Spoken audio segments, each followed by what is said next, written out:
Friends welcome back to my channel. I hope so आपण माने बहुत भले थे खुशी थे और सुस्थ थे। तो आज ब्लॉग को बहुत बहुत स्वागत।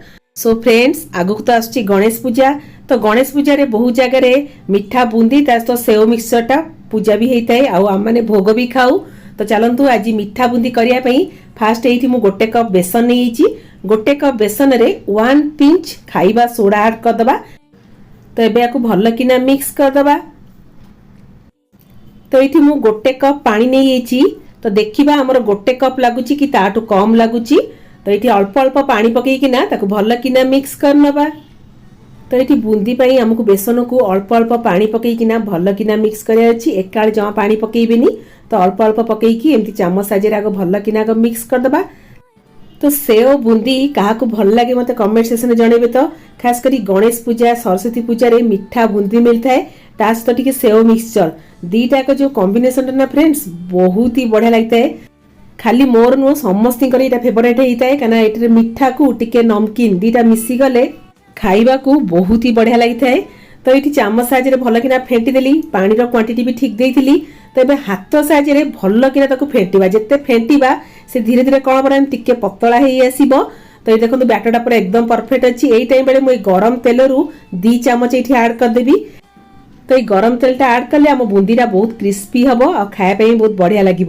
फ्रेंड्स ये मत पानी हाफ कप आ गोटे चामच मत लगी ताको भल किना मु फेंटी देली।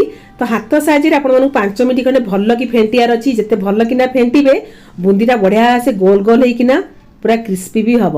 तो ये बुंदीर कलर पाई ये मु फूड कलर यूज करुच्ची। आपण मैंने चाहिए ये हल्दी पाउडर भी टिके पकई पारे ना भी किसी कथा नहीं स्किप करदे। एमती भी बुंदीटा बेसन नेचुरल कलर आस बहुत भल लगे। तो बासा को भल किना मिक्स कर नेली। एबे चलते आम बुंदीटा फ्राए करवा।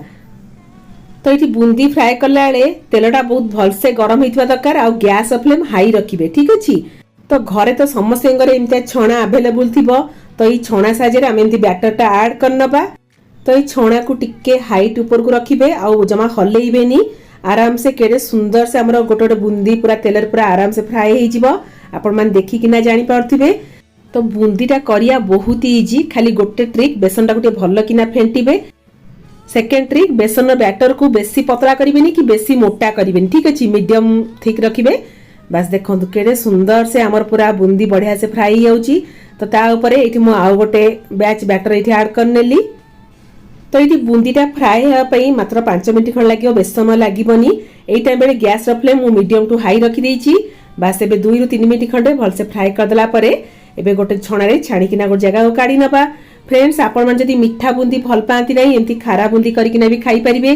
सेतरे टिके black salt chaat masala chilli powder टिके ऐड करदेबे बहुत ही टेस्ट लागिबो। तो बुंदी छाणी देकिना आपण को इच्छा हले मिठा बुंदी खाई परिबे आपण को इच्छा हले नमकीन बुंदी भी खाई परिबे। फ्रेंड्स पूरा गरम गरम अच्छी और लुक देखिकिना आपण मन जानि पड़थिबे बहुत बढ़िया से गोल गोल गोल गोल मोर हेची बुंदी गोड़ा। तबे मु आउ गोटे बैच एठी मु फ्राई करनोची।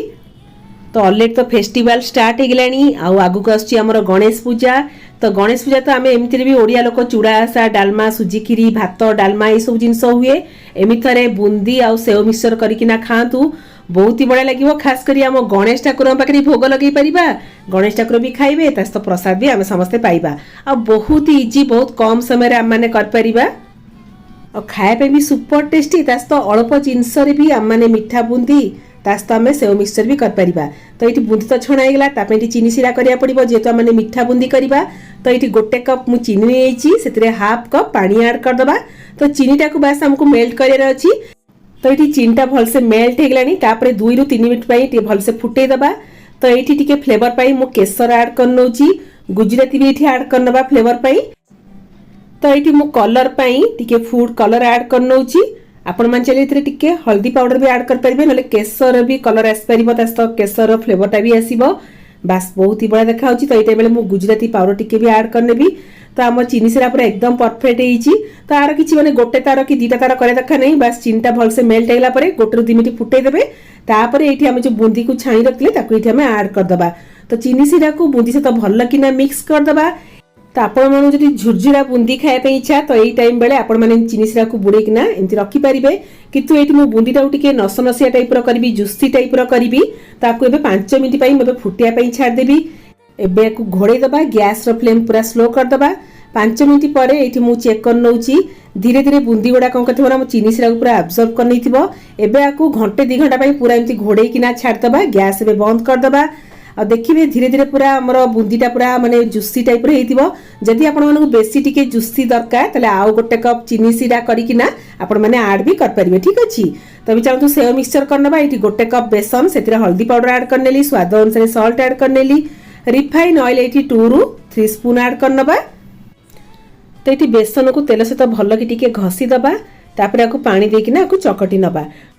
तो ये अल्प अल्प पानी पकईकिना पूरा सॉफ्ट चकटी नबा जिते सॉफ्ट चकटिबा आमर सेव बुंदीटा करिया पे इजी हबो। तो बस आमर पूरा बेसन चकटाटा बहुत बढ़िया से गला। ये गोटे चामच मु तेल ऐड कर नौची जेमती हाथ रु आराम से छाड़ी आसीबो हाथ रे लागिबो नाही।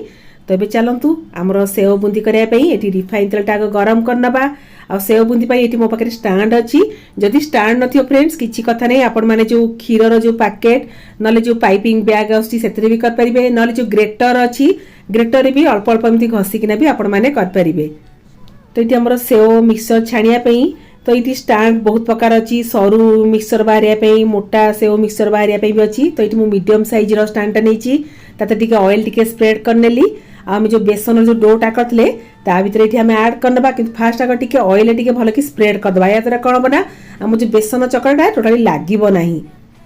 तो ये आम बेसन डो को 2 भाग में डिवाइड करनेली। तो ये अल्प अल्प करकिना आम स्टाण्ड रे भर्ती करवा तापर एबे आमे ताकू फ्राए करिया फ्रेंड्स बहुत ही इजी।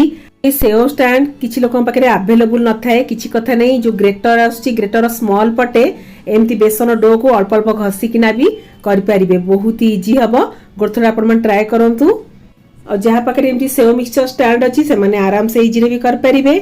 तो ये मुझे मोर डो दरकार से ऐड करनेली एबे चलतु आमर को ऑयल ले फ्राए करनबा।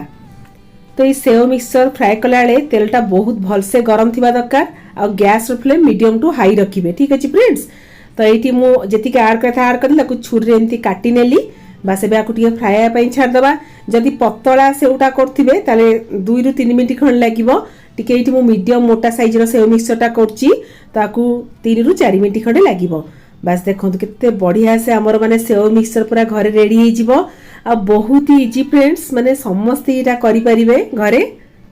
तो मात्र गोटे कप बेसन रे पूरा क्रिस्पी सेव मिक्सचर माने कर परिबा और बहुत ही इजी।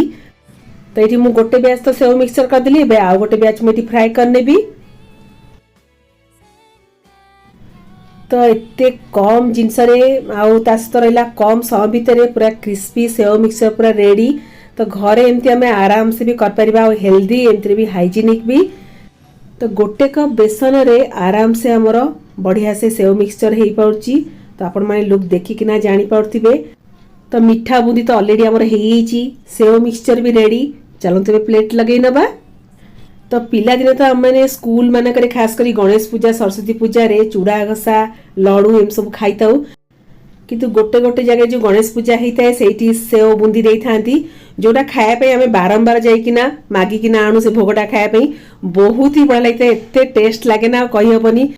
तो गणेश पूजा सरस्वती पूजा आसले बेसी एक्साइटेड थाए चूड़ा घसा सहित रहा सेव बुंदी खाइबार मजाटा ना कौन फ्रेंड्स क्या कोई स्मृतिटा मन पड़ी मत कमेंट सेक्शन में जनइबे। तो देखो केते बढ़िया देखा लुक चलते एबे टेस्ट करवा और आपण मान ना निहाते एबे ट्राए करिवे और निजर पिला दिनर स्मृति को भी मन पकेबे निज फैमिली सहित एंजॉय करिवे आ मो गणेश ठाकुर पाखे भी भोग लगेबे ठीक अच्छे फ्रेंड्स।